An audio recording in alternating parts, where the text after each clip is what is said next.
dear beloved, Boss Mike, Cervera.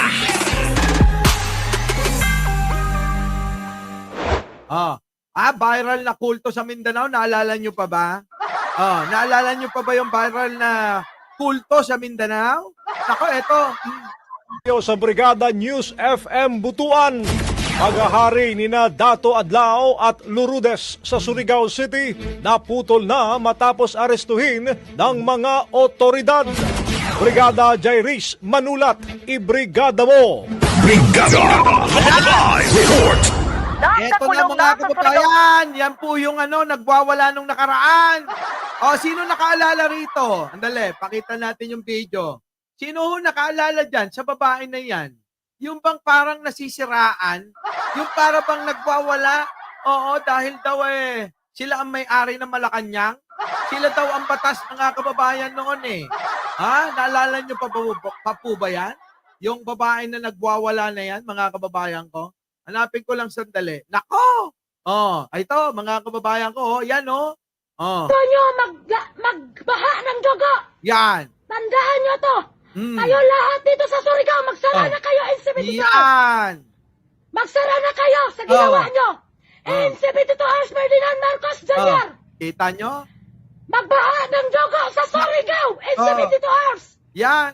Kung gusto nyo ng kapayapaan, bumaba ka dito, Ferdinand Marcos Jr. President. Sige, gamitin nyo na lahat ng forces nyo dito. In 72 hours, Dato.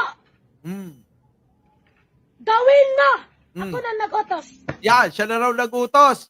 Ibig sabihin, mas mataas pa to kay Pangulong Bongbong Marcos. Gawin nyo in 72 hours na hindi nila palalabasin yung taong yan. I-present nyo lang ang diplomatic immunity si Dylan, kapitan dito sa Surigao. Sa Sabang Tris Manobag. Tatay si Dylan, dyan sa Inedine.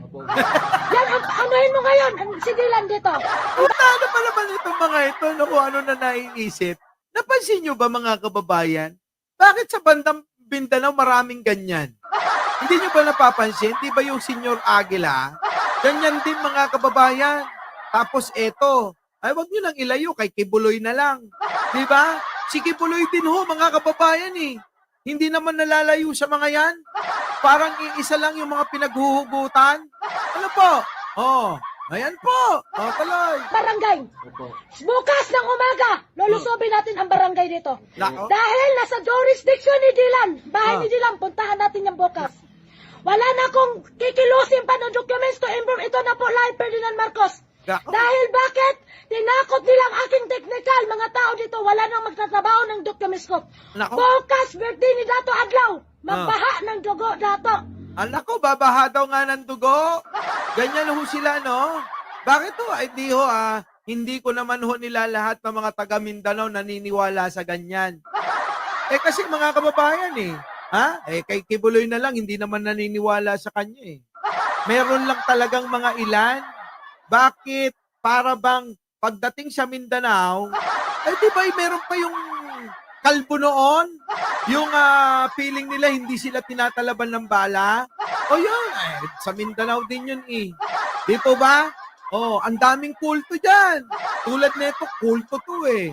Tulad kay Kibuloy, kulto din. Di ba?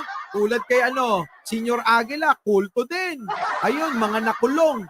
Sumama pa to. Kulto din to. Tuloy. Pag hindi nila ipalabasin yan ngayon din, iuwi nila dito sa federal, magsara na kayo. Dahil ang aking forces hindi matalaban yan ng itak, barel. Ay, nako, hindi daw talaga tinatalaban siya ng itak. Hindi rin tinatalaban ng barel. Grabe, no? Talagang yung pananalig nila at naniniwala pa sila sa ganon. Yung hindi tinatalaban ng barel at itak. Putik na yan kakaiba yan mga kababayan. Ano yan, nardong putik ang datingan? Di ba si nardong putik, kapag ka nakatungtong sa putikan, hindi tinatablan? Di ba? Mga kababayan? Ngayon eto na po yan, Eto pong babae na ito, eto na, inaresto na nga po ng kapulisan. Kasama na ho yung kanilang mga membro. Sa sobrang ingay, ay naku, nakakayamot to. Parang yung aso ko. Eto na, tuloy. sa Brigada News FM Butuan.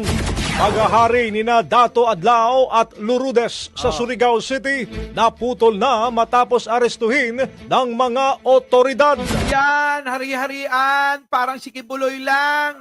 Gumawa ng kingdom para doon maghari at maging maging hari talaga mga kababayan. Biruin ninyo, inaalayan.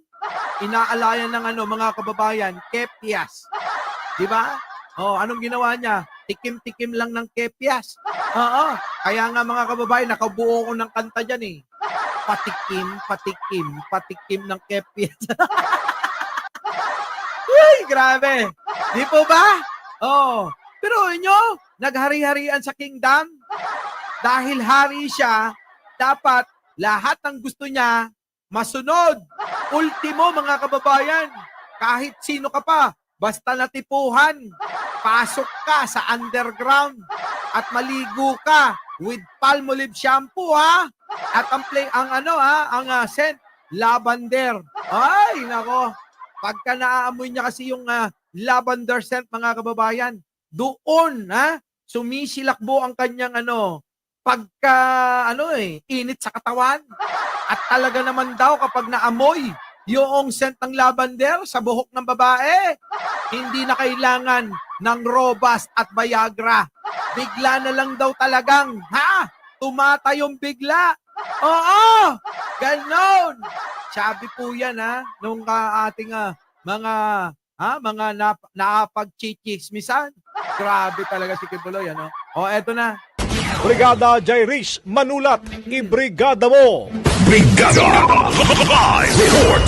Ayan na. Nakakulong na sa Surigao City Police Station ang pinuno at miyembro ng Federal Tribal Government of the Philippines matapos maaresto sa Purok 5, Barangay Sabang, Surigao City kaninang umaga. Atay, mga kababayan ko. Hinuli, inaresto po mga kababayan. Ito ng mga to, tanggalin ko lang to. Game. Kinumpirma ni Police Brigadier General Christopher Abrahano, ang Regional Director sa Police Regional Office 13. Inaresto ang mga nabanggit dahil sa inilabas na arrest warrant sa kasong usurpation of authority laban sa nasabing grupo. Kabilang sa mga naaresto sina Georgito Santisas, na kilala bilang Dato Adlao, Bai Lourdes Infante, at 20 na mga pangkasamahan. Ako, kita nyo, ang dami nila, no? Ubos! Ubos na ho itong kulto na ito. Ang tawag po nila sa kanilang, sa kanilang gobyerno, may sarili ho silang gobyernong tinayo. Gobyerno na ho, may gobyerno ho ang Pilipinas. Sa loob ng gobyerno ng Pilipinas, nagtayo sila ng sarili nilang gobyerno. Parang si Kibuloy nga. Nagtayo rin ng sariling gobyerno. Si Kibuloy. Doon sa kingdom. Diba? May sarili silang batas. Ganun po yun. Sariling batas. Kita nyo mga kababayan, batas nila. Kailangan lahat matikman ni Kibuloy Kailangan lahat yun mga kababayan na matitipuhan. Kailangan siya mauna Diba? Grabe, no? Ewan ko, bakit nila nagagawa yan, mga kababayan? Inang umaga, mga alas 6 ng umaga, na-aresto natin itong grupo ni alias Dato Adlao doon sa Barangay Sabang sa Surigao City. So, wala na, nakatali na ho yung kamay ng mayabang na isa. Ayan, nakatali na ho yung kamay, yung mayabang na isa. Yung bang nakikipagsagutan sa mga pulis, mga kababayan, ayan po, nahuli na ho sila. So, isinerve ng kapulisan natin yung kanyang warrant of arrest. Kasama sa naaresto ay mga 20 others na kasamahan niya. Nako, kita nyo, buti yung iba mga kababayan medyo dumistansya rin dyan. Opo, kasi nga mga kababayan siguro naramdaman na nila, naramdaman na nila mga kababayan na na talagang papupunta na talaga na mahuli tong mga ito Natuloy. Sinerve natin yung warrant of arrest for the crime of usurpation of authority under Article 177 ng ating revised penal code. Pahayag pa ni R.D. Abrahano. Ayan mga kababayan, pinadapa lahat. Ayan. Yan ang sinasabi ko na. Ubra ba kayo sa gobyerno? Hamunin nyo pa si Pangulo? Tapos, mga kababayan, kung ano-ano pinagsasabi nito. O parang si Digong, mga kababayan. Babaha, dadanak ng dugo, patayan dito, patayan doon. Ganon, mga kababayan. Bakit kaya doon sa kanila, no? Lagi na lang puro mararasang lumalabas sa mga bunganga, tuloy. Halos 11 ka mga kaso ang sinampa sa grupo kabilang ang large-scale illegal recruitment, grave coercion, malicious Ang daming kaso, mga kababayan, patong-patong, 11 kaso. Ay, nako, grabe, wala nang kawala ito. mischief. Naaasahan sa susunod na araw, mailabas na ang iba pang arrest warrant sa iba pang kasong isinampa laban sa grupo. Around 11 criminal complaints ang na-file natin sa various courts sa Surigao del Norte. At nakakabilang dito, merong kasama na yung illegal recruitment, qualified trafficking in persons, large-scale yung large-scale illegal recruitment. Mayroon din dyan malicious mischief, grave coercion. Matatandaan na kahapon ay inihain ng PNP ang sabina laban kay Dato Adlaw, ngunit hindi ito tinanggap ng grupo dahil hindi nila ito iginalang dahil akala nila sila ang batas. Yan na nga! Akala po nila kasi sila ang batas. Ang akala nila mas mataas pa sila sa presidente ng Pilipinas. Parang si Digong lang, mga kababayan.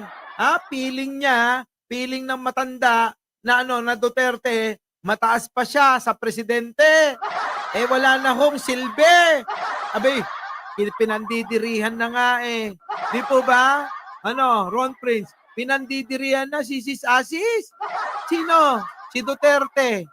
Parang hindi nalalayo rito Di po ba? Kaya nga, buti na lang, nakulong na itong mga ito. Dahil talagang, hindi maganda yung mga pinagsasabi nito sa social media.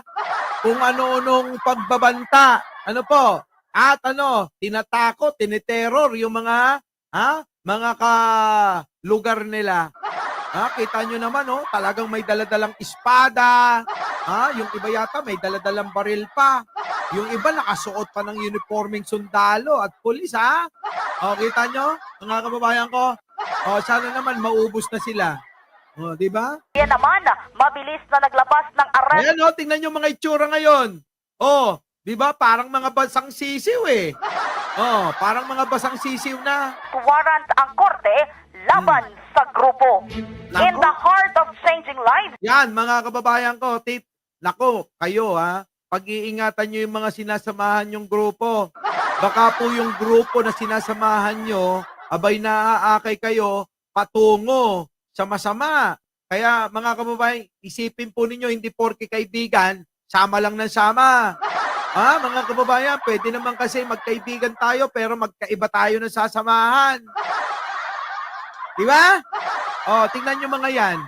Yung iba dyan, mga kababayan, dahil malungkot sa pamilya, sumama, akala nandyan ang kasiyahan.